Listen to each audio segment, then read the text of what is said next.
Hey! Yo!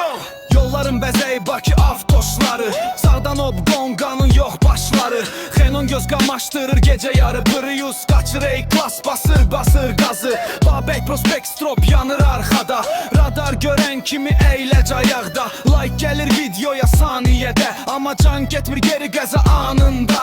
Avtoş, yol deyil oyun, qazın axırı ya qəza ya sükun. Avtoş, kəşfət səni sevir, yol səni tanıyır amma bağışlamır. Gündüz evdə gizli gecə çıxır ova, sükutda motor danışır niva. Binəqədi neftçilər 20 yanvar, patırtı səsindən qaçır məhəllə divar. Dostlar tanıyır sürüşün dadını, ustayıq deyir bilmirlər sonunu. Bölməyə girib çıxırlar gecə, paçka cərimə sükut növbətçi.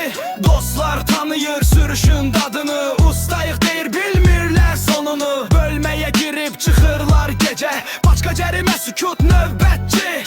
Like yığır video can yığmır insan, sürət trend olur qəza xəbər manşetdə. Səs boğucu ucadır ağıl aşağıda, sürüş bitir həyat yavaşlayır.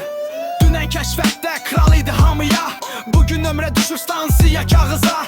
İndi astadır, asta yaşayır, keçmiş sürətini xatırla yox fısır. Avtoş, yol deyil oyun, qazın axırı ya qəza ya sükun. Avtoş, kəşfət səni sevir, yol səni tanıyır amma bağışlamır. Gündüz evdə gizli gecə çıxır ova, sükutda motor danışır niva.